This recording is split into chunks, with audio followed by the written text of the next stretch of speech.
हज़रत सुलेमान अलैहिस्सलाम के ज़माने के बाद कुछ जादूगरों ने लोगों में यह अफवाह फैला दी कि सुलेमान अलैहिस्सलाम की हुकूमत जादू की मदद से चलती थी। यह बात बिल्कुल झूठ थी, लेकिन धीरे धीरे लोग इसे सच मानने लगे। बाबिल इराक का इलाका जादू का गढ़ बन गया। वहाँ काला जादू, तंत्र मंत्र, श्राप, वशीकरण जैसे अमल आम हो गए और लोग जादू को एक असली इल्म समझकर उसी से अपने फैसले करने लगे। इसी हालात में अल्लाह ताला ने लोगों की आजमाइश के लिए दो फरिश्ते उतारे, हारूत और मारूत।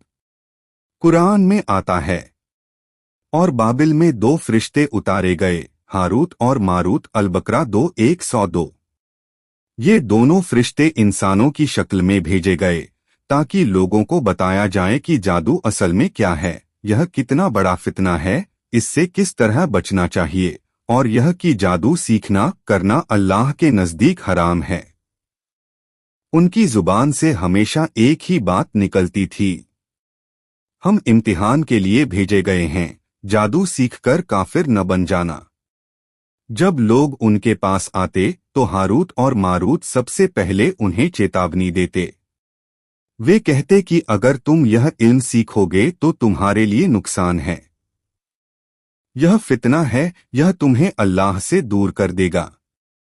वे बार बार मना करते, लेकिन कुछ लोग जिद में कहते कि हमें बस यह जानना है कि जादू कैसे काम करता है।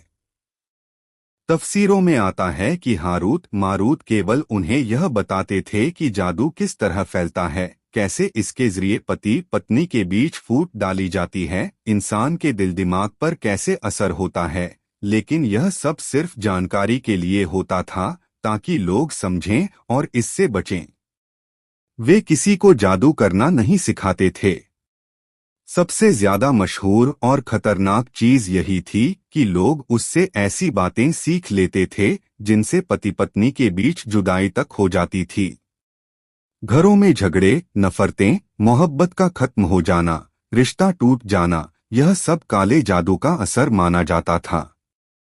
लेकिन कुरान साफ कहता है, वे किसी को नुकसान नहीं पहुंचा सकते मगर अल्लाह की इजाजत के साथ। इससे पता चलता है कि जादू में भले असर हो मगर असली ताकत सिर्फ और सिर्फ अल्लाह के हाथ में है। धीरे धीरे कुछ लोग हारूत मारूत को एक तरह के सीक्रेट गुरु समझने लगे, जबकि वे तो अल्लाह के भेजे हुए फरिश्ते थे।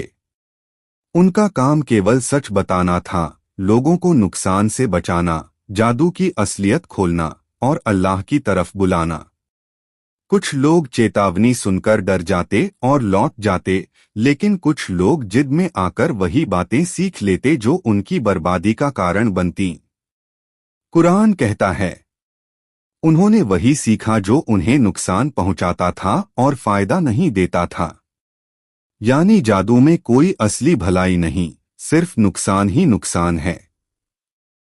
हारूत और मारूत खुद जादू नहीं करते थे, वे किसी को जादू करवाते भी नहीं थे।